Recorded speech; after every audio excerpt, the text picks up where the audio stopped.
Un petit peu de retard, mais il est 10h sur Sud Radio, 10h passées de 2 minutes. Parlons vrai. Et tout de suite les informations avec Baptiste Berthelin. Bonjour. Bonjour à tous. Volodymyr Zelensky de retour à Paris 2 semaines seulement après sa dernière rencontre avec Emmanuel Macron. C'est la 10e fois que le président ukrainien se rend en France depuis le début de l'invasion russe. Selon l'Elysée, ils vont échanger dans les prochaines minutes sur les conditions d'une paix juste et durable. C'était une promesse d'Emmanuel Macron. À partir d'aujourd'hui, les fauteuils roulants sont intégralement remboursés par la sécurité sociale pour les personnes handicapées déjà ou âgées en perte d'autonomie. Le chef de l'État dit vouloir réparer une injustice énorme avec cette mesure. Plus d'1 million de personnes utilisent un fauteuil roulant en France. Le vrai danger pour le pays serait l'absence de budget, les mots de Sébastien Lecornu dans une lettre aux entrepreneurs publiée sur les réseaux sociaux. Alors que les débats budgétaires s'enlisent, le Premier ministre va recevoir aujourd'hui à Matignon les représentants du Parti socialiste et de ses groupes parlementaires. Une vaste opération de police hier à Besançon dans le Doubs. Un complice présumé de l'évadé encore en fuite a été interpellé après la double évasion de la prison de Dijon. Notez qu'une autre complice dans cette affaire a été mise en examen pour complicité d'évasion en bande organisée et association de malfaiteurs et placée en détention provisoire. Airbus se veut rassurant 3 jours seulement après l'immobilisation de 6000 à 320. Moins 200 de ces appareils sont encore obligés de rester au sol, annonce aujourd'hui le constructeur aéronautique. Une décision qui avait été prise à cause d'un logiciel de commande vulnérable aux radiations solaires. 600 experts du climat de l'ONU se retrouvent en France à partir d'aujourd'hui. Le GIEC se rassemble pendant 5 jours à la Tour Pleyel à Saint-Denis, juste à côté de Paris, pour entamer les travaux de son prochain rapport. Un format inédit quelques jours après la fin de la COP30 au Brésil. Le rapport doit paraître en 2028 ou 2029. Et puis en basket, 3 jours après le succès contre la Belgique en qualification du Mondial 2027, l'équipe de France est déjà de retour. Les Bleus, privés de leur star, affrontent la Finlande en fin d'après-midi à Helsinki. Match à suivre à partir de 17h30. Voilà pour l'actu, très bon début de semaine. Sud Radio. Oh là là, ça va pas ? Bof, je vais devoir appliquer la réforme sur la facturation électronique et même si je suis pâtissier, j'ai un peu peur du millefeuille administratif. Pourtant, tu fais un bon financier, toi, non ? Ah, c'est très drôle.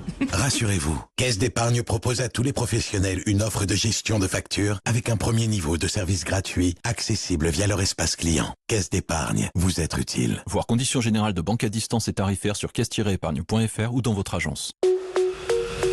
Sud Radio, le 10h midi, mettez-vous d'accord, Valérie Expert. Bonjour à toutes et à tous, 1er décembre, première case du calendrier de l'Avent. Il y a de plus en plus d'adultes qui ont des calendriers de l'Avent. Vous en avez les uns et les autres ? Je compte en acheter un tout à l'heure. Ah, très bien. Peut-être qu'il y aura des soldes comme c'est le premier. Alors, Mehdi Raïch, analyste politique. Gilles Bonjour. Platret, maire de Chalon-sur-Saône. Bonjour à vous. Rachida Kaout, vous êtes conseillère municipale Renaissance à Ivry-sur-Seine. Et Ergun Toparslan, bonjour, délégué général de démocrates et progressistes. Alors le débat, si vous étiez là juste avant, a déjà commencé à propos du voilement des mineurs. Je voulais qu'on revienne et on va revenir sur l'interview hier sur BFM du ministre de l'Intérieur qui estime que c'est stigmatisant pour les musulmans de vouloir interdire ce voile aux mineurs.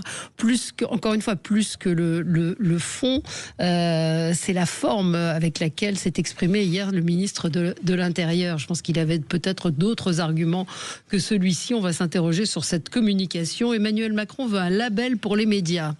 Est-ce qu'on va avoir le label bleu, vert, rouge ? Qui va avoir voilà. Et puis 10 milliards d'économies potentielles. Le scandale de la commande publique, c'est Stéphanie Van Heuve qui est maire de Pontoise, qui a relancé le débat. On en avait déjà parlé ici de ces catalogues sur lesquels vous êtes obligés, vous aussi, Gilles Platret, dans les mairies, de commander. Gilles, il semble souffrir. Oui, Non, mais alors, de commander. la question est totalement fondée. C'est-à-dire que, pas simplement sur les catalogues, sur les prix parfois d'entreprise aussi. Donc, on essaie de trouver des moyens en mutualisant entre la ville, l'agglomération, etc., de tirer les prix. Mais je peux vous garantir qu'effectivement, il y a une marge d'économie si on devait appliquer les prix du marché. C'est toujours cette facilité de dire, finalement, la collectivité, elle a l'argent du contribuable, donc elle peut payer. Et honnêtement, il y a des sources d'économie, mais il faut nous aider à un moment donné, parce que là, on peut pas non plus tout contourner. Et il y a des règles qui s'appliquent à nous et qui parfois renchérissent considérablement le prix des marchés. Mais je peux vous dire que j'ai souvenir parfois parfois sur des copropriétés publiques-privées, des prix des devis, par exemple, de réfection toiture haute, qui allaient du simple au double, alors que c'était le même toit, mais c'était pas la même pente du toit. On va faire ce débat. Oui, il y a des économies. On va faire ce débat dans un instant. Je voulais commencer moi avec mon coup de gueule. Alors, ce week-end, j'étais dans le Parisien. C'est un article qui nous précise, qui nous dit qu'à partir du 1er janvier 2026, les déclarations de tout don d'argent, d'un objet ou d'un voyage devront être effectuées exclusivement en ligne auprès de l'administration fiscale. C'est-à-dire que je veux donner à ma fille un bijou, je veux donner 200 €. Je dois le déclarer à l'administration fiscale.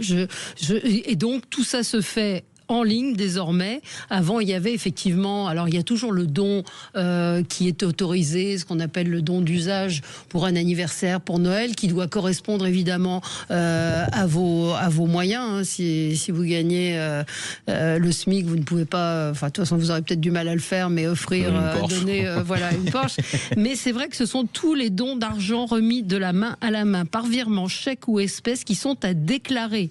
Tous les dons, petites et grosses sommes, sont à déclarer. Moi, j'avoue que ça m'a laissé pantoise. C'est-à-dire que foutez-nous la paix avec notre pognon, quoi. Enfin, ou le peu qu'on a. Non, je sais pas. Vous aviez vu passer ça, Rachida? Oui, j'ai vu ça et je vous rejoins complètement parce que pour le coup, foutez-nous la paix, oui, complètement. Moi, je suis quand j'ai vu ça, je me suis dit mais j'espère que ça ne va pas rentrer en vigueur parce que du coup, je suis désolée. Et vous avez votre grand-mère qui veut vous offrir une petite enveloppe, mais on parle de quoi en fait? Là, c'est une atteinte à nos libertés finalement. C'est pas. Je suis d'accord pour qu'on lutte contre la fraude fiscale, contre l'évasion fiscale, contre évidemment toute source qui peut alimenter n'importe quel autre trafic, parce que ça a été fait dans ce sens-là.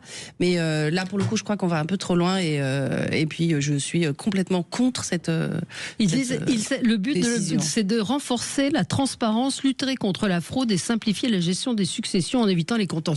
Mais j'ai envie de dire, c'est mon problème s'il y a un contentieux dans ma famille, si je décide d'avantager un enfant plutôt qu'un autre. En quoi est-ce que ça regarde l'administration fiscale? Au contraire, ils gagneront encore plus d'argent.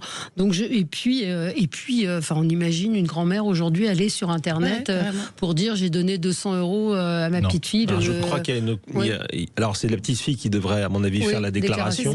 Mais j'ai cru comprendre, parce que l'obligation va tomber au 1er janvier, donc c'est dans un mois. Voilà, c'est à la fin du mois.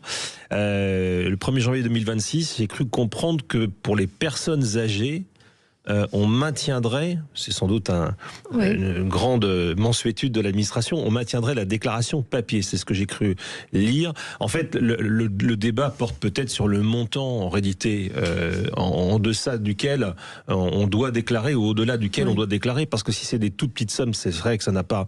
Vous savez, on a eu ce débat il y a quelques semaines autour de la déclaration des pourboires. Vous vous rappelez de tout ça? Et donc, je ne sais pas si le montant, on a un montant plancher. Ça me paraît un peu étonnant qu'on déclare des toutes petites sommes. Bon, voilà, mais surtout la lourdeur administrative. C'est ça, la lourdeur administrative. Parce que effectivement, vous pouvez transmettre, je crois que c'est 100 000 € par enfant. Enfin, il y a tout un. Ça, c'est pas illogique de le déclarer. Ça, c'est pas illogique. Absolument. Voilà. Non, ça, sur de la transmission, c'est des grosses sommes. Mais ce qui m'a frappé, ce sont vraiment dons d'objets, d'argent. C'est-à-dire que la montre, par exemple, une montre. Une montre privée financière. C'est ce que ça veut dire. 0826 300 300. Dites tout ce que vous en pensez, si vous avez vu cette information et si vous êtes vous aussi choqué, Mehdi. Moi, c'est une atteinte grave à la vie privée financière. Je suis désolé. Moi, j'ai pas envie que l'État regarde la manière dont je dépense l'argent.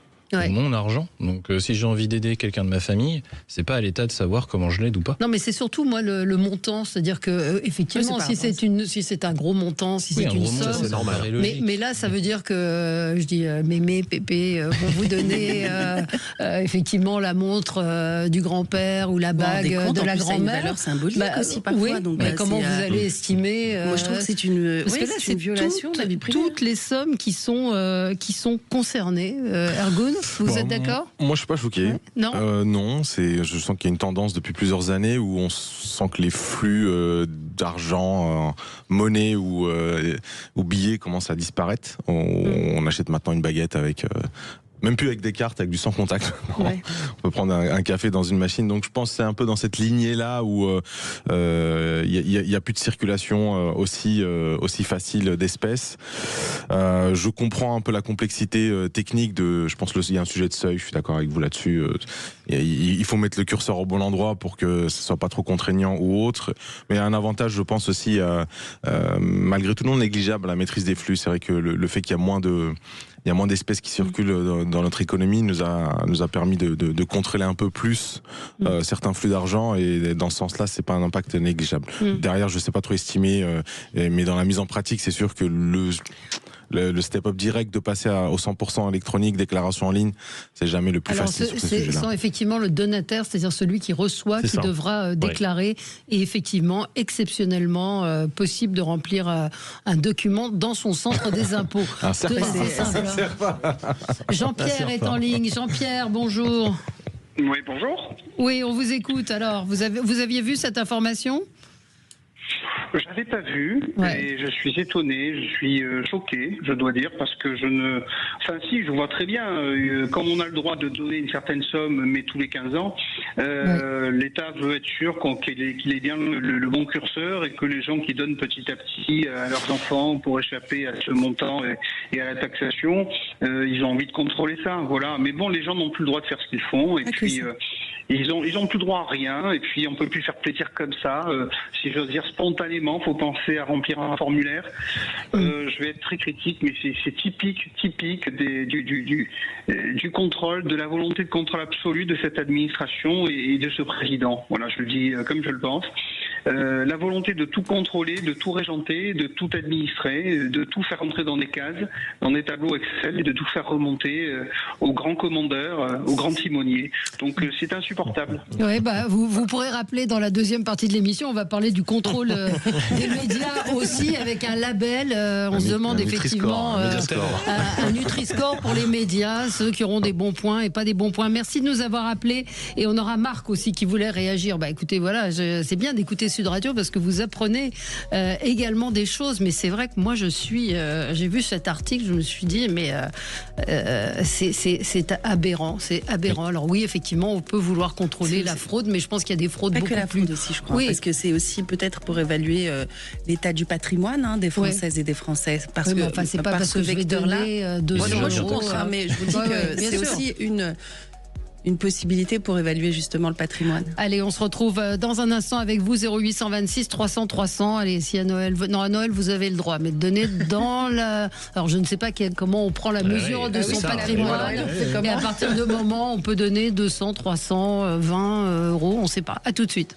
Sud Radio, mettez-vous d'accord, Valérie Expert. De retour avec vous dans le studio de Sud Radio. Donc si vous n'aviez pas vu passer cette information, à partir du 1er janvier, tous les dons d'argent ou d'objets devront être déclarés en ligne à l'administration fiscale. Alors c'est celui qui reçoit qui devra déclarer. Il n'y a pas de minimum, c'est-à-dire que si votre tata, votre tonton vous donne 200 euros ou 100 euros, vous devrez les déclarer à l'administration fiscale. Alors pas ces crevards. Tino nous dit du coup ça va être un peu chiant pour Noël, il va falloir déclarer tous les cadeaux. Non, à Noël, si c'est raisonnable, non, je pense que ça rentre dans ce qui est acceptable. C'est même pas si Noël est accepté. Oui, est-ce que Noël est accepté? On ne sait pas. On a Marc en ligne qui voulait réagir également. Bonjour Marc. Oui, bonjour Sud Radio. Bonjour. Experts et vos collaborateurs. Non, c'est un vrai scandale. Enfin, moi, j'avais pas compris le sens de l'émission, mais là, je comprends.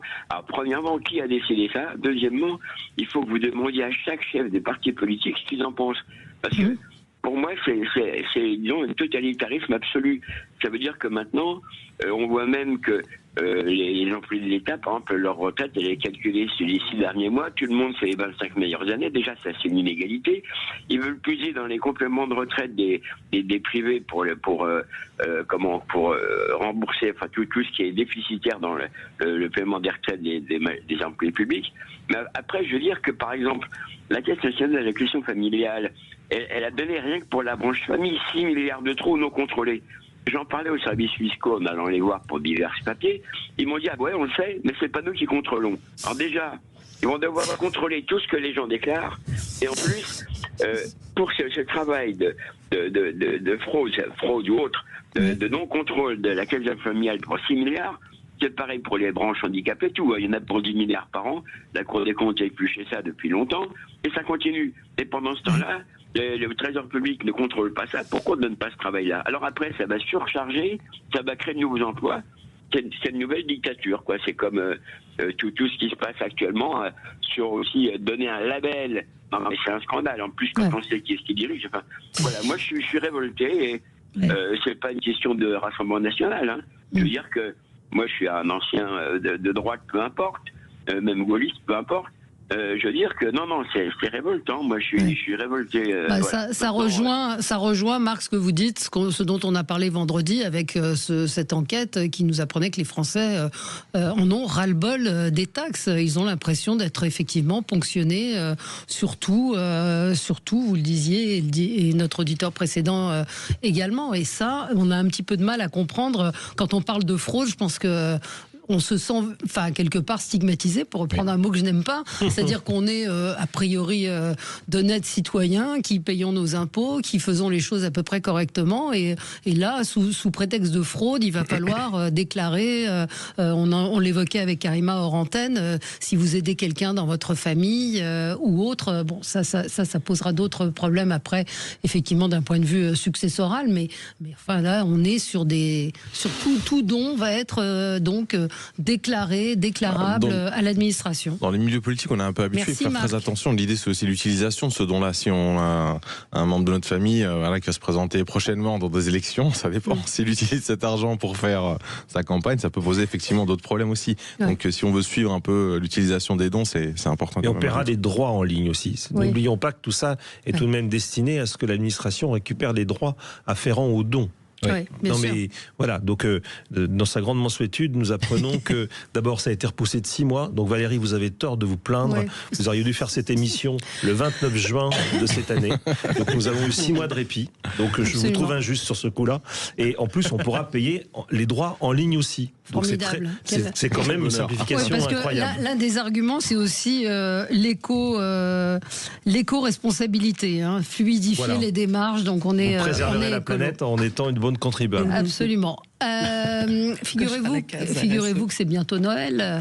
Et donc nous avons, pour nos auditeurs, dernier Noël. Alors Sud Radio cette année a sorti le grand jeu. Vous allez tous les jours, tout au long des émissions de Sud Radio, pouvoir jouer et gagner un cadeau. Alors je suis passée sous le sapin qui est à l'entrée de Sud Radio. J'ai pris mon petit sac avec ce cadeau que vous pourrez gagner. Alors il faut envoyer, il faudra le déclarer, envoyer sapin par SMS au 7 20 18 et vous pourrez gagner 2 places pour le spectacle des Chevaliers du Fiel, le tout nouveau spectacle Vacances à Dubaï, en tournée dans toute la France, et vous savez que vous pouvez les écouter sur Sud Radio tous les jours de la semaine à 17h. Donc sapin par SMS 7 20 18 et il y a de magnifiques cadeaux à gagner tout au long de la journée. Le gagnant en fin d'émission, vous avez le temps de jouer. Voilà, puis on ne le déclarera pas, effectivement.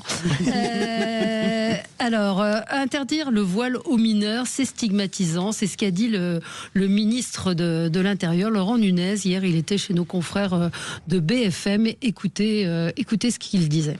Deuxièmement, je pense qu'elle est très stigmatisante vis-à-vis de nos compatriotes musulmans qui peuvent se sentir blessés par ce type de proposition. Voilà, maintenant ce n'est que mon avis personnel, vous me le demandez, je vous le donne, et je vous explique pourquoi par rapport à la politique qu'on mène à la demande du président de la République, maintenant depuis 2017 pour lutter contre toutes les formes de radicalisation violente, de séparatisme et d'entrisme, il faut faire attention aux mesures qui seraient trop stigmatisantes. Alors la journaliste l'a ensuite réinterrogé en lui disant « mais ça ne vous choque pas de voir des jeunes mineurs voilés ?» Il ne répond pas à la question. Après qu'il ne soit pas favorable pour des raisons de complexité de mise en place, j'ai entendu Benjamin Morel, le constitutionnaliste, expliquer que c'était une loi extrêmement compliquée à mettre en place, mais ce mot de on sent qu'il ménage la chèvre et le chou, qu'il n'arrive pas à incarner un mineur ministre de l'Intérieur. Enfin, pardon de dire ça comme ça, c'est pas son rôle de parler de stigmatisation. Non, c'est pas son rôle. Que le débat porte sur le problème de constitutionnalité ou de la formulation d'une telle loi, oui. Parce que là, il y aurait vraiment un sujet, on casserait quelque part l'égalité entre les citoyens et on viserait une population parce qu'elle serait d'obédience de telle religion ou telle religion. Donc là, oui, ça pose un énorme problème en ce sens. Là, je le comprends parfaitement. Mais là, c'est un débat juridico-juridique, j'ai envie de dire. Par contre, sur le terme de stigmatisation, lorsqu'il ne répond pas, quelque part, c'est accepter que le voile ne serait pas la sexualisation des enfants. Moi, ça me dérange ici. C'est qu'il est toujours, et j'insiste bien, toujours, le voile, il est toujours le fruit de deux choses. C'est jamais un choix. Qu'on ne me fasse pas croire qu'un enfant de 5 ans se voile parce que c'est un choix. Ça n'existe pas.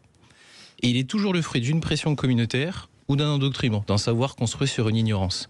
Que le ministre de l'Intérieur dise, au fond, c'est toujours un problème lié à l'enfance. C'est-à-dire que cette question-là, c'est replacer le droit de l'enfant et sa protection au cœur du débat. Ce n'est pas un sujet de laïcité pour moi. Que les adultes se voilent, ils font ce qu'ils veulent. Ça, si vous voulez faire du bobsleigh en voile, c'est votre problème. Ça ne m'intéresse pas. C'est votre droit le plus strict. Par contre, les enfants, c'est autre chose. Ne pas s'intéresser à cette question et ne pas prendre position, pour moi, c'est grave. Parce que c'est une sexualisation du corps de l'enfant. Et le ministre de l'Intérieur ne peut pas dire « non, je ne peux pas le faire parce que je vais stigmatiser une population ». Non, c'est une question liée à l'enfance et c'est important de le redire. Oui, si on part dans ce qu'il dit, c'est compliqué, etc., on n'aurait pas fait la loi contre le voile à l'école non plus. Je veux dire, on aurait pu dire c'est très compliqué, c'est stigmatisant, etc. C'est plus sur sa communication, moi, que je m'interroge, qui est pas bonne du tout. Qu'est-ce que vous en avez pensé, Rachida ? Alors moi, je vous rejoins sur ce que vous avez dit sur le droit justement de l'enfant. C'est une vraie question et je pense qu'il faut qu'on se saisisse de ce débat. Aujourd'hui, si je dois en fait, on va dire comparer le voile appliqué sur une petite fille. Alors qu'effectivement, elle n'est pas encore en âge de décider de ce qu'elle veut à 5 ans, ça c'est sûr. Si on prend aussi un enfant qui se fait circoncire à l'âge de 7 même pas 7 jours. Donc, en fait, en réalité, c'est ça. C'est où est le droit de l'enfant à disposer de son corps, à choisir s'il souhaite se faire circoncire ou pas. Parce que finalement, c'est sur le même plan. Et c'est vraiment à ce niveau-là où moi, je ramènerais le débat sur le droit en fait de l'enfant. Alors on va y revenir dans un instant. 0826 300 300. La différence, et c'est ce que disait Mathieu Vallet tout à l'heure dans la précédente émission, c'est que derrière le voile, il y a quand même une volonté, il y a un islam politique qui est là, il y a un projet politique qui est pas là dans la circoncision. Donc il y a ce que vous dites, mais on va en reparler dans un instant. À tout de suite. Cette année, la radio officielle du Père Noël, c'est Sud Radio. Envoyez dès maintenant Sapin Radio. Le 10h midi, mettez-vous d'accord, Valérie Expert. Et le débat continue. Hier, le ministre de l'Intérieur s'est dit pas favorable à l'interdiction du voile aux mineurs. Il était visiblement embarrassé par la question. Il a botté en touche. Il a estimé que la proposition de Laurent Wauquiez d'interdire le port du voile aux mineurs dans l'espace public était très stigmatisante vis-à-vis de nos compatriotes musulmans qui peuvent se sentir blessés. Il n'y a rien qui va dans cette phrase, en tout cas de la part d'un ministre de l'Intérieur, même Gabriel Attal, qu'on ne peut pas taxer d'être d'extrême droite, était favorable à cette mesure. Donc j'entends ce que disait Rachida, à savoir les droits de l'enfant, protéger des enfants. Vous parliez d'enfants de 5 ans. On parle là d'adolescentes aussi de plus en plus nombreuses. Ce que rapportait le sondage de l'IFOP, entre parenthèses, moi, indignation totale sur les réactions, les menaces de mort contre Frédéric Dabi et l'IFOP, en particulier de la France Insoumise, après ce sondage qui existe depuis des dizaines d'années, depuis près de 40 ans, je crois, et la levée de bouclier qu'il y a eu sur les réactions à ce sondage disent aussi quelque chose de la société. Donc le voilement des jeunes filles, des mineurs, c'est au-delà évidemment des petites filles de 5 ans. Non, mais je pense que moi je me place pas. Alors je trouve que le ministre est un couard, voilà, il a la trouille de tout. J'en ai déjà dit du mal la semaine dernière. Vous m'avez donné 5 minutes pour dire ce que je pensais de ses réactions face à l'entrisme de la République islamique d'Iran. J'y reviens pas. Il nous refait encore un coup. Écoutez, c'est pas un ministre.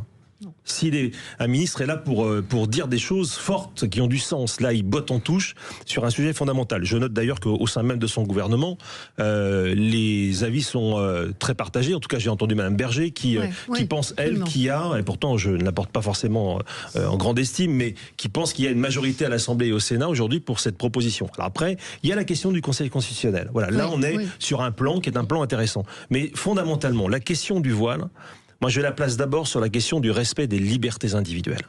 Et je pense que le voile, à tout âge, est une atteinte aux libertés dès lors que son port est imposé par une pression familiale, de communauté, quelle qu'elle soit d'ailleurs, parce qu'il peut y avoir plusieurs cercles qui jouent.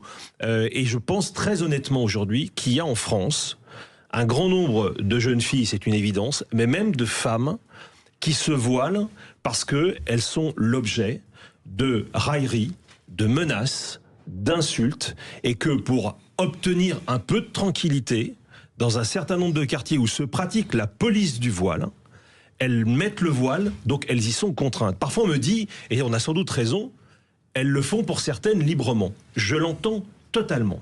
Parce qu'on peut avoir dans sa foi la volonté de respecter. Alors attention, je ne suis pas un expert du Coran, mais je sais aussi que le voilement n'est pas obligatoire dans le texte. En tout cas, c'est ce que les spécialistes me disent. C'est une interprétation qui est donnée. On a un spécialiste sans rentrer là-dedans, je dis simplement que quand on nous dit que les femmes sont libres de le porter, je note qu'elles ne sont pas libres de l'enlever. Car si certaines s'y risquaient, elles seraient immédiatement conspuées, menacées. Donc où est la liberté ? Pour moi, Valérie, le vrai problème est là. C'est est-ce qu'on respecte la liberté des êtres humains lorsqu'on les force, parce que je pense que c'est majoritairement le cas, à porter un morceau de tissu qui dit quoi ? Qui dit que la femme ne s'appartient pas à elle-même, qu'elle doit cacher ses cheveux parce qu'elle appartient à son mari, à son père, à son grand frère, etc. C'est du fantasme. Ça. Non, je vais jusqu'au bout. Après, bien sûr que ça fera réagir. Mais je sais très bien, et on sait très bien, que partout dans le monde, lorsque les islamistes ont voulu prendre le pouvoir, ils ont commencé par la rue et par le voilement des femmes. Mais c'est ça le problème. Et ça c'est la vraie. L'Algérie a connu ça, d'autres régimes l'ont connu, et ça a basculé dans la terreur derrière. Donc je suis défavorable, non seulement pour les fillettes, mais pour quiconque avec ce signe religieux, qui pour moi est un signe d'oppression, qui ne peut pas être autorisé dans le pays des droits de l'homme. Mais on a eu quand même la loi Creil, la loi de Creil, la loi du foulard de Creil. Rappelez-vous, c'était il y a 30 ans. On a réussi à imposer une loi qui interdit tout signe distinctif à l'école et en particulier mais pas simplement pour le voile. Non, c'était tout signe distinctif, mais c'est parti. C'est le but de la loi. On peut pas la laïcité. Bien sûr, quelque chose en particulier. La laïcité. Alors, oui, vous vouliez dire peut-être un mot pour répondre à Gilles Oui. Alors, je vous entends dans ce que vous dites, je vous rejoins sur un point. Quand c'est imposé, effectivement, là-dessus, il n'y a pas débat. Donc c'est complètement, j'allais dire, aberrant, dangereux. Effectivement, ça sert, on va dire, l'islam politique que nous combattons, parce que je suis de confession musulmane et je peux vous en parler. L'islam n'est pas une religion, justement, telle qu'on la décrit aujourd'hui sur les plateaux de télévision, telle qu'on la stigmatise au quotidien. Ça, il faut le savoir. Il faut entendre les musulmans, justement, qui sont capables de vous parler de l'islam dans son entité première. Vous voyez, je suis devant vous, je suis pas voilée, je crois en Dieu, j'ai ma pratique aussi religieuse, je fais mon... Oui, tout à fait, je vous parle de ça. C'est pour ça que j'en viens aujourd'hui à vous dire que le véritable danger est justement envers les musulmans eux-mêmes. Nous sommes nous-mêmes musulmans en danger aujourd'hui parce que nous n'avons pas de cadre, on va dire, pour, je ne vais pas dire contrôler parce que j'aime pas ça, mais pour cadrer l'islam en France.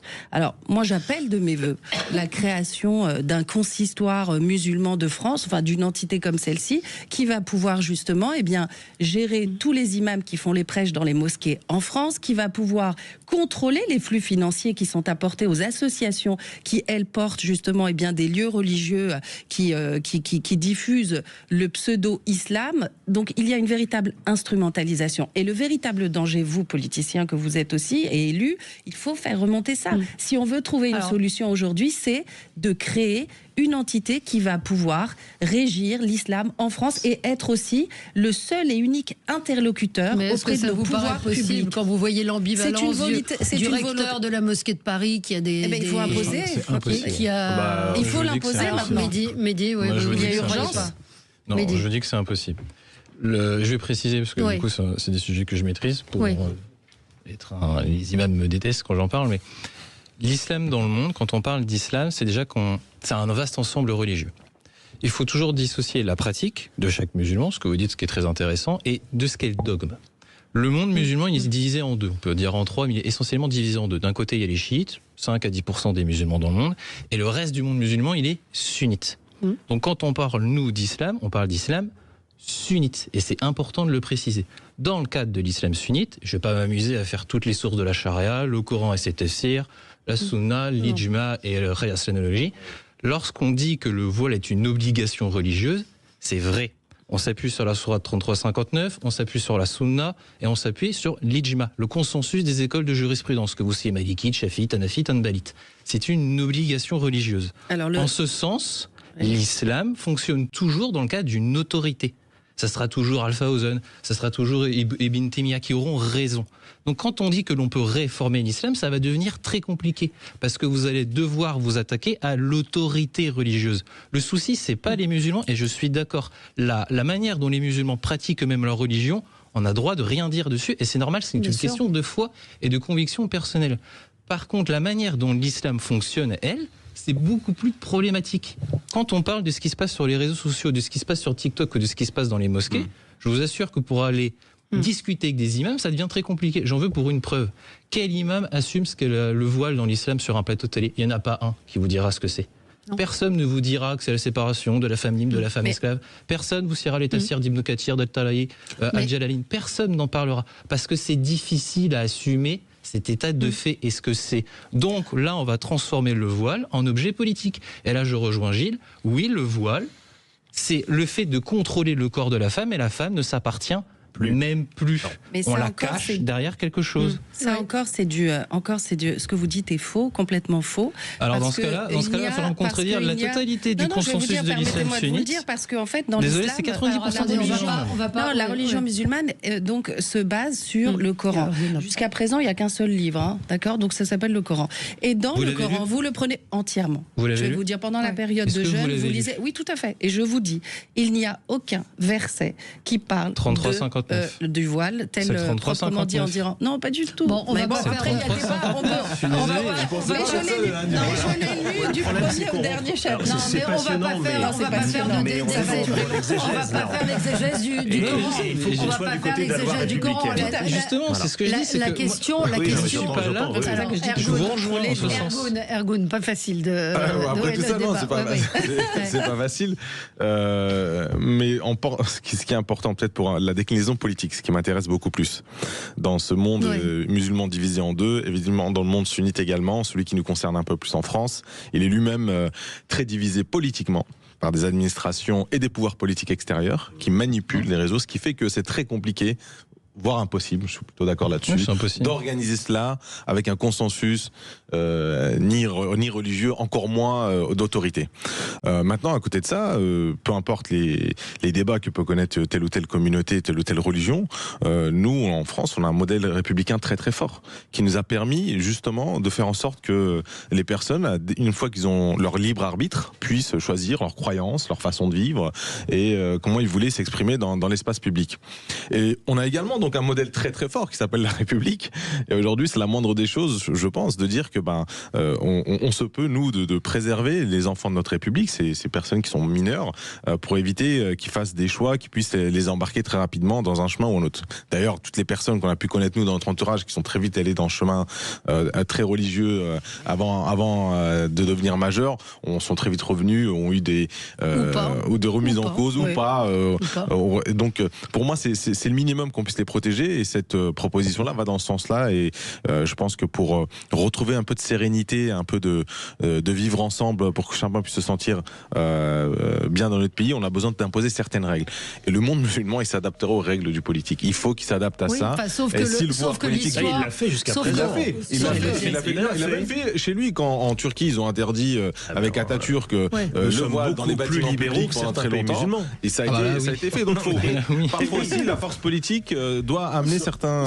Sauf que l'entrisme, l'islam politique, c'est ce que racontent depuis des années et des années ceux qui ont vécu ce qui s'est passé en Algérie et qui ont prédit, qui ont raconté ce qui allait se passer en France, c'est-à-dire le voilement et un certain nombre d'exigences de la société française se passe. Je veux dire, le burkini, les piscines... Il a été convaincu. Il a été plutôt vaincu. Et d'ailleurs, nous, c'est notre rôle à nous, en tant que responsables politiques, de dire il y a des modèles de société, nous on en a un, c'est la République. C'est de plus en plus difficile. C'est de plus en plus difficile. Sur le terrain, je peux vous garantir que la République recule. Là, je peux vous dire que honnêtement, le voilement aujourd'hui est vraiment un objet politique. Mais ils sont même beaucoup plus voilés en France qu'au Maroc ou dans d'autres pays. Tel témoin vous dira que des jeunes musulmans qui vont retourner à la famille en Tunisie, par exemple, arriver à l'aéroport à Lyon ou à Paris, la femme remet le voile pour revenir en France, alors qu'elle ne le porte pas dans le pays de la famille. Donc, honnêtement, aujourd'hui, le voile avance, et je le redis. Si c'était une liberté exercée, je ne dirais rien.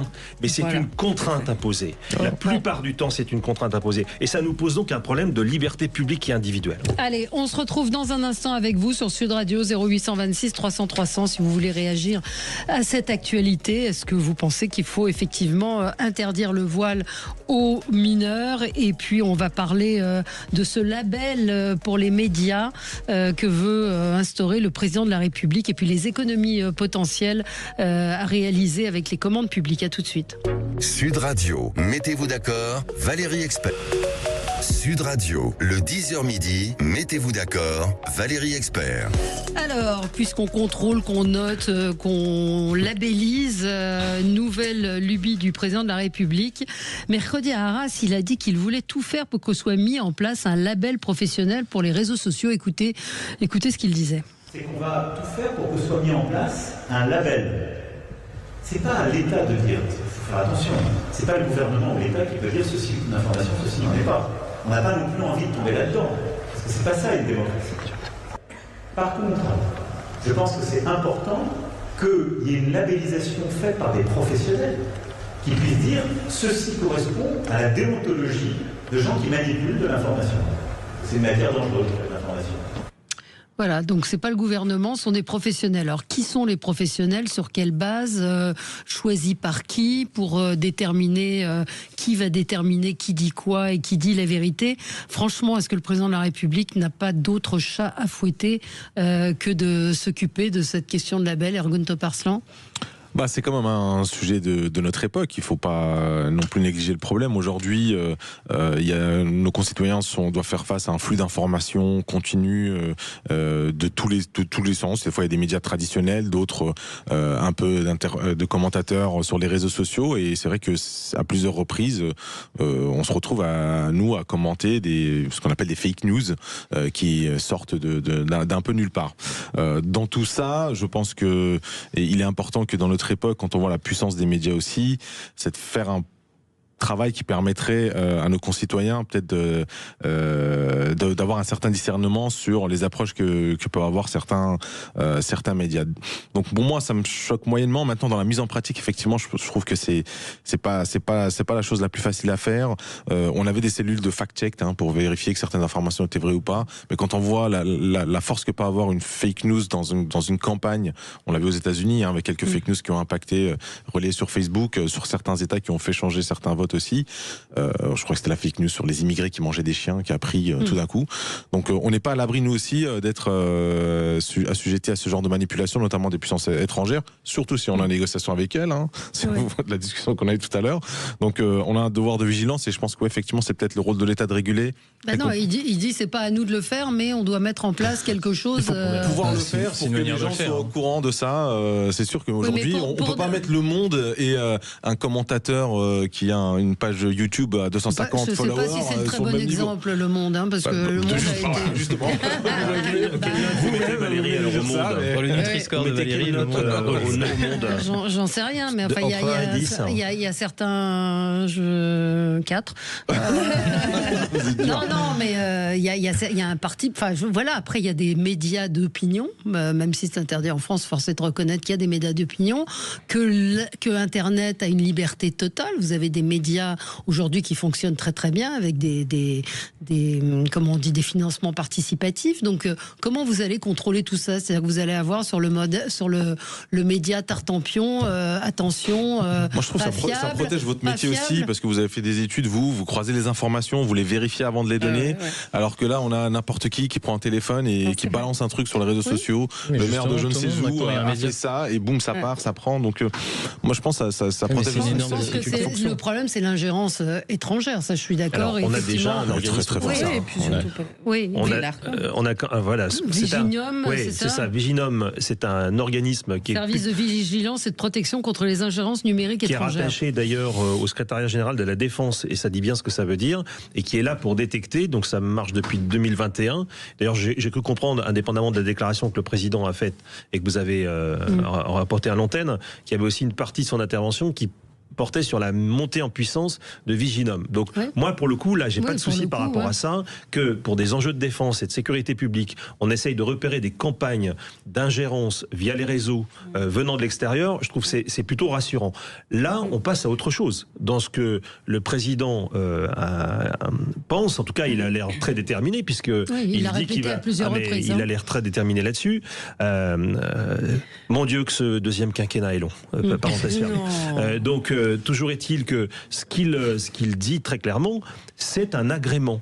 Alors, il prend la précaution de dire c'est pas l'État qui le fera, sauf que l'instance qui serait amenée à agréer sera forcément mise en place par l'État. Donc, il y a un lien fonctionnel. Mais la vraie difficulté de tout ça, c'est les critères.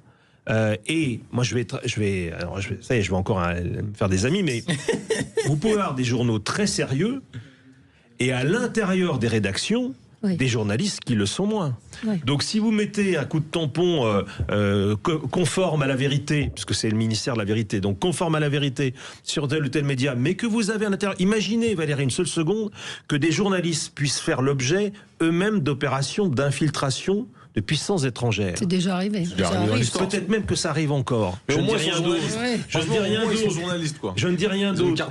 Et donc, alors ça veut dire que ce qu'ils écrivent est frappé là aussi au coin de la vérité, au sens littéral du terme. Je rappelle qu'il y a un journaliste de BFM qui a été viré pour avoir passé un reportage à la gloire de, je crois que c'était du Qatar, non? C'était l'ancien ministre du Qatar s'est vanté sur les réseaux il y a quelques jours d'avoir des journalistes payés dans le monde entier. Donc, non, mais ce que je veux simplement dire, c'est qu'en réalité, la mesure que préconise M. Macron est, pour moi, techniquement irréalisable. Elle ne sera pas crédible. Qu'il y ait une vigilance sur les ingérences étrangères, entièrement d'accord.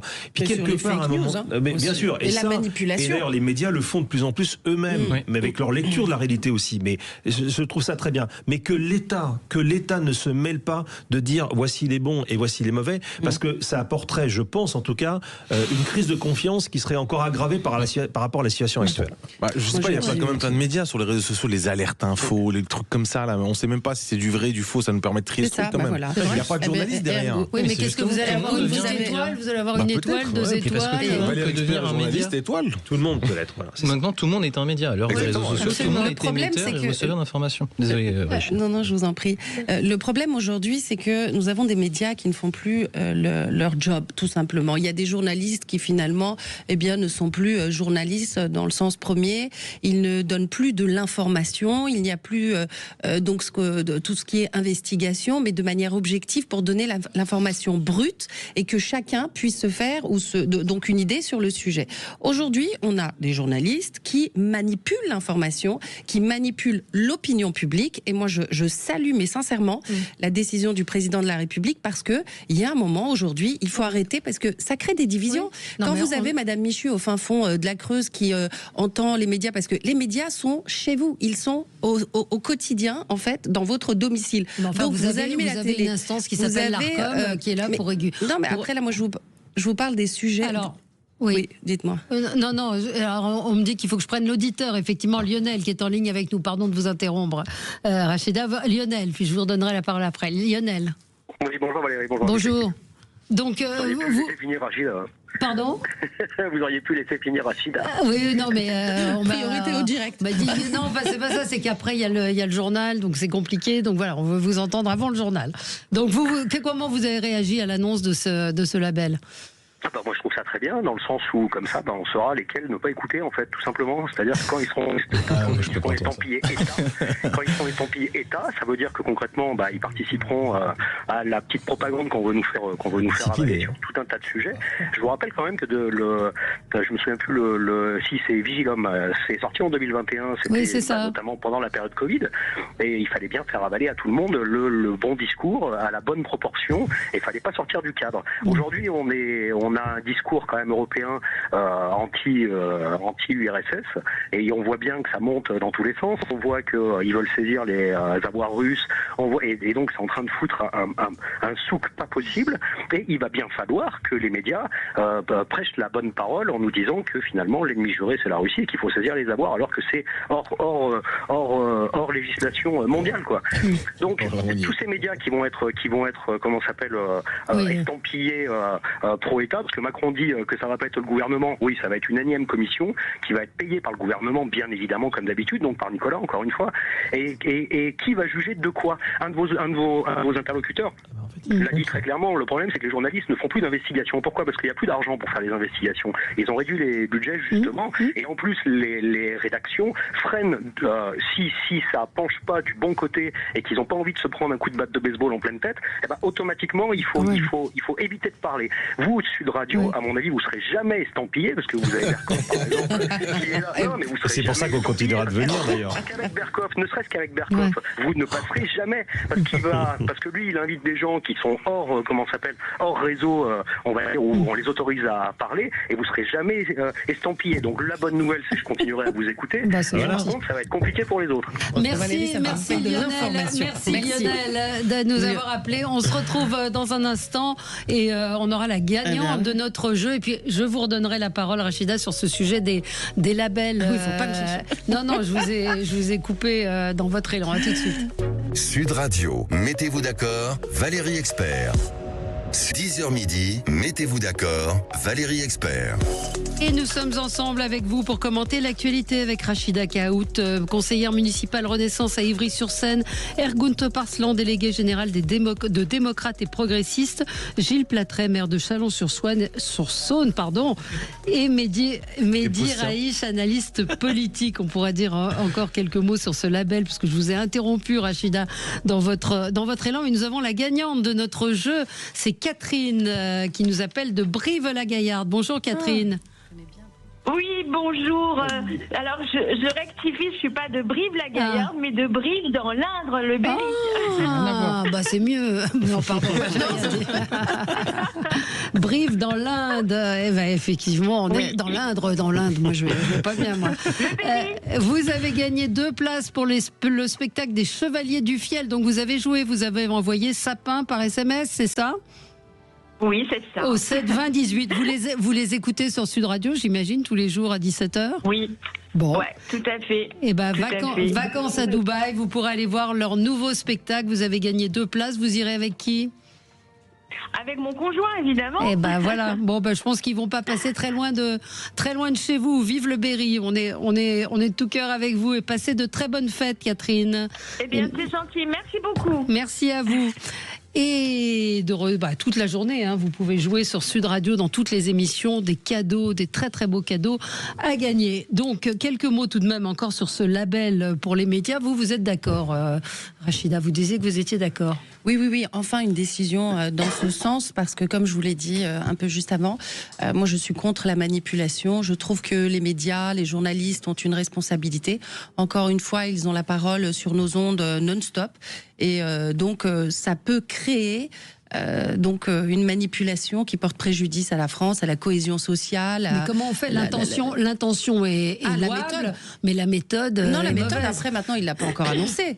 Il n'y a pas encore sur comment on va faire, comment on va le mettre en place. Moi, je suis même pour qu'on mette en place une charte, justement, qui va être approuvée, signée par tous les journalistes. Ça, c'est hyper. Là, pour le coup, c'est plutôt une charte. Ça existe déjà, c'est la déontologie journalistique. C'est la déontologie. Et oui, surtout par rapport, justement, pour vérifier la véracité aussi. Par exemple, j'ai eu un cas la semaine dernière, mais la véracité des sondages. On ne publie pas un sondage sans avoir, bien sûr, évalué si les questions qui ont été posées aux personnes sondées sont effectivement justes, dans le sens où il y a la définition, surtout, je pense notamment à la question du sondage IFOP, quand on pose la question aux jeunes entre 15 et 25 ans sur la charia. Excusez-moi, je vous défie de trouver n'importe quel jeune dit musulman qui sait ce que c'est que la charia. Moi, je ne sais pas du tout ce que c'est. Je crois que le mot charia n'était pas prononcé dans l'intitulé de la question.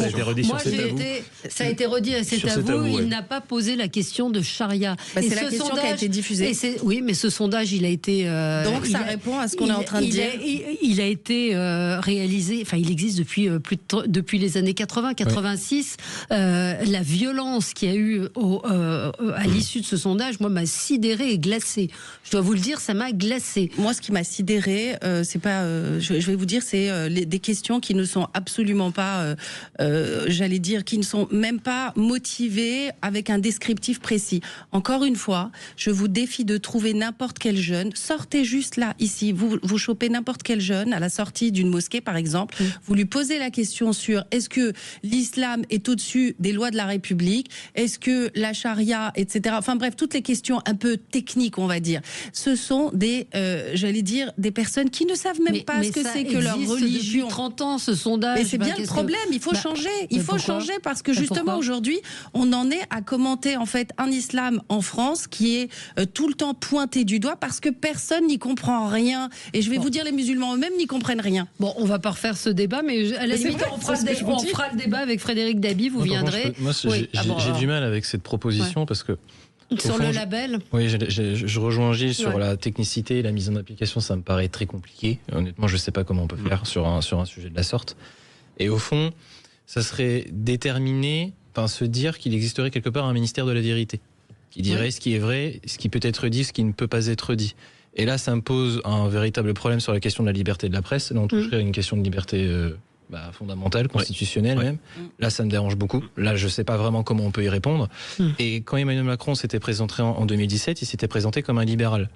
Mais là, je suis désolé, mais l'État n'a pas à contrôler l'information. Non, mais il y a quand même un changement majeur. Le problème, c'est le relativisme.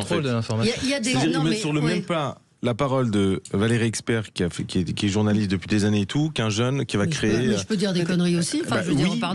Alors, erreur est une chose, mais on peut pas relativiser tout. On peut pas mettre sur le même piédestal un expert d'un tel domaine, un scientifique, et Monsieur Tartampion qui ne veut pas mettre de masque dans sa voiture. Il vous a pas échappé qu'il y a des experts scientifiques qui ont dit des conneries aussi. On n'est pas en 2017 quand même. On n'est pas en 2017 quand même.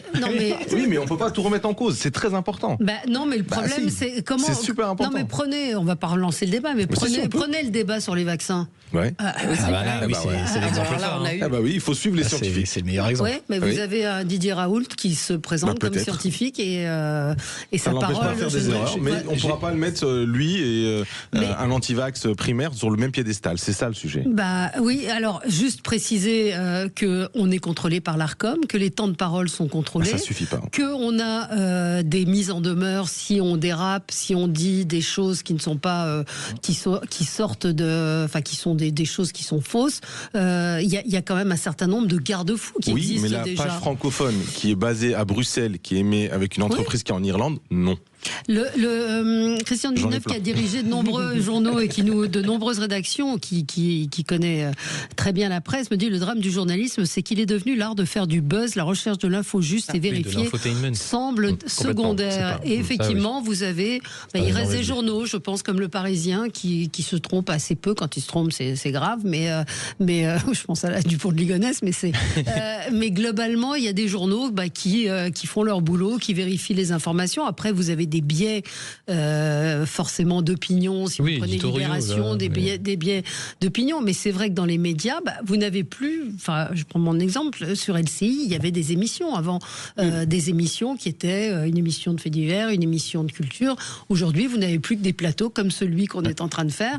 Et effectivement, c'est parfois un peu compliqué. Donc, à voir comment ce label va être mis en place. Alors, oui, vous voulez rajouter Non, je dis simplement que j'ai cru comprendre dans les propos d'Emmanuel Macron qu'il ciblait d'abord l'information en ligne. Oui. Voilà, c'était quand même l'objet principal de son intervention.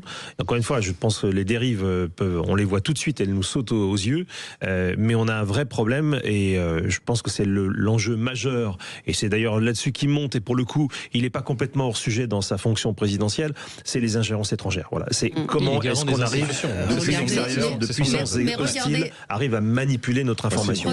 Pour moi, c'est un sujet qui doit même de toute façon être... Macron aussi, mais par exemple, bien sûr, exactement. Là, oui, sur l'exemple de carrément, c'est aussi pour protéger. Vous vous rendez pas compte.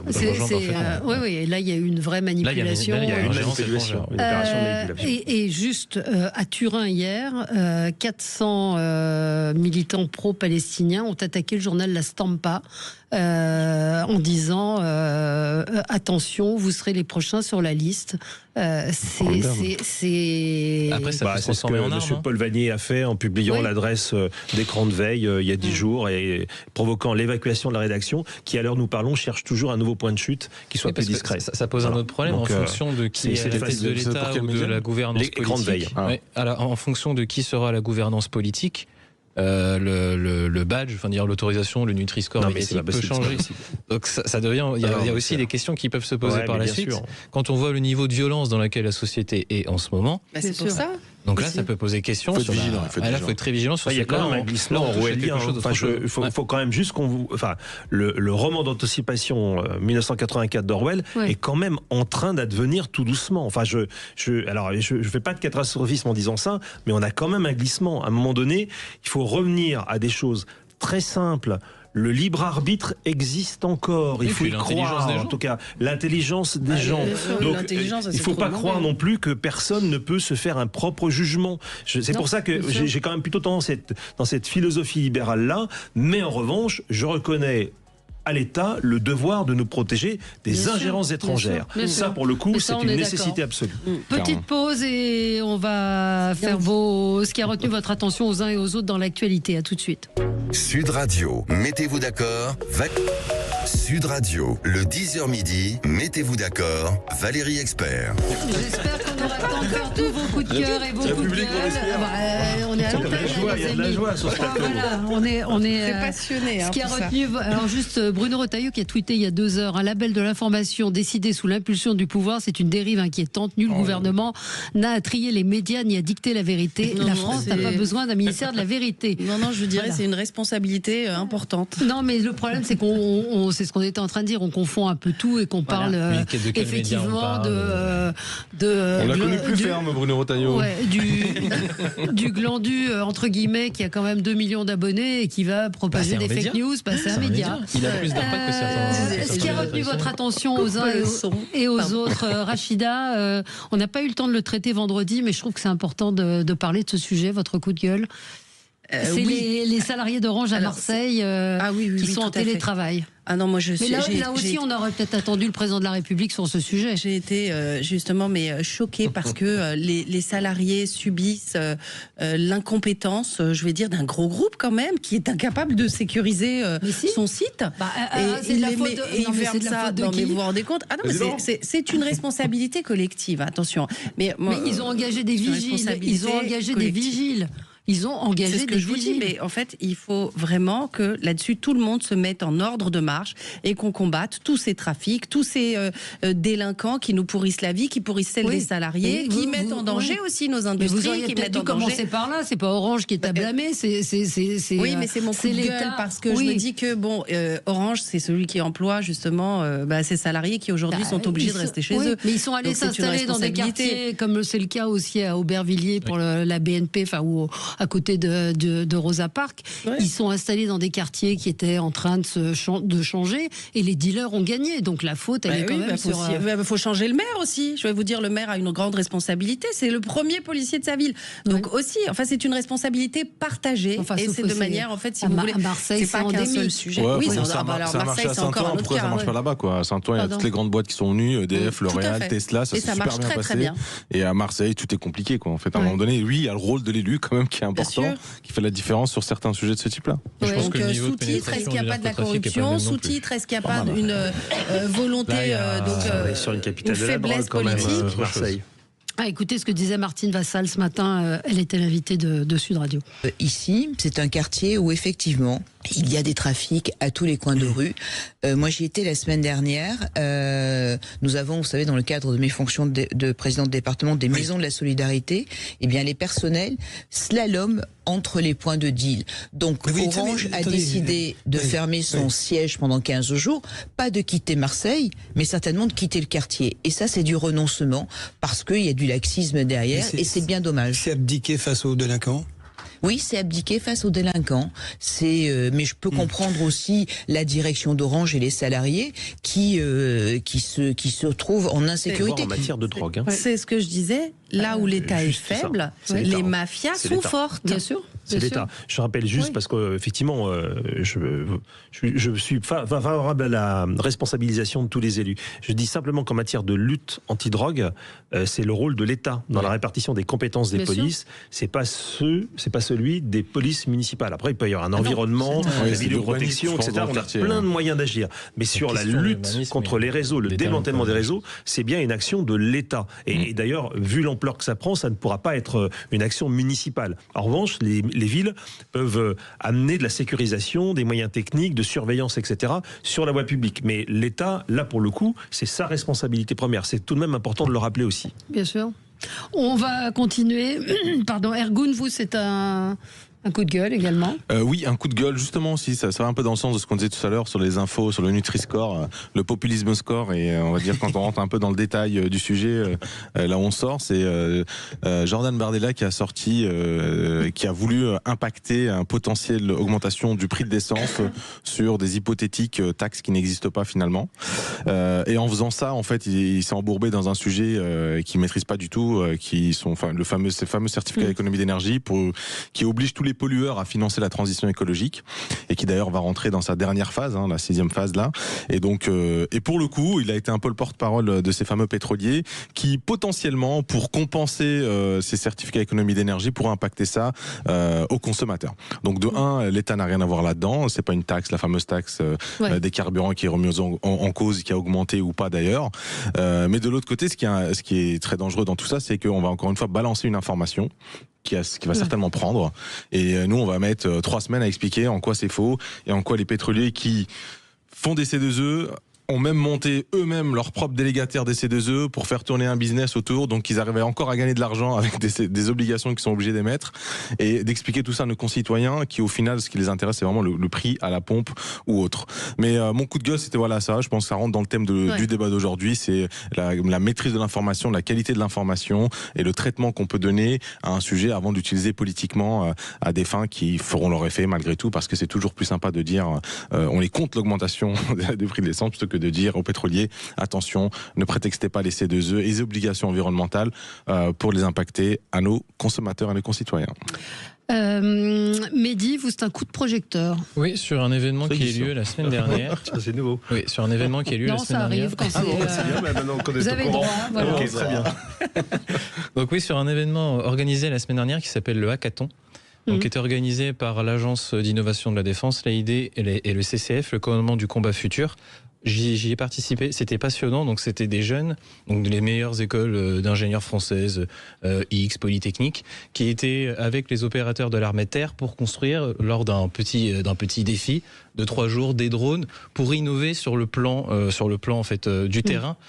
Pour l'armée de terre. Il ne faut pas oublier qu'on est dans un environnement chrysogène, et avoir ce type d'initiative qui est impulsée par le commandement du combat futur, je trouve ça ultra intéressant. C'était impressionnant, j'ai été impressionné par le niveau de ces jeunes. Ils ont inventé des choses, des intelligences artificielles, des drones, ils ont conceptualisé des choses que les grosses structures habituelles, les grosses entreprises auraient été incapables de faire.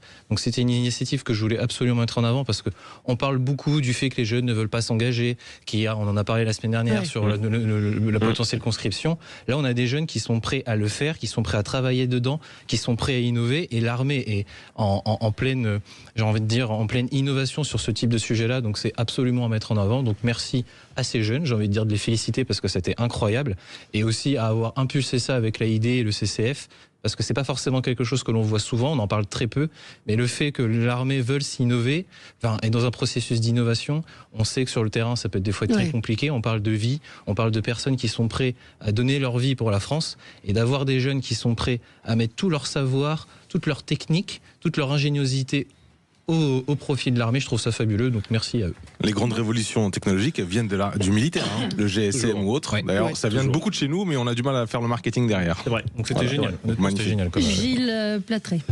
Ça sera un coup de cœur, ce sera un coup de cœur qui est encore en train de se passer. Là, je suis assez estomaqué par la posture du nouveau pape.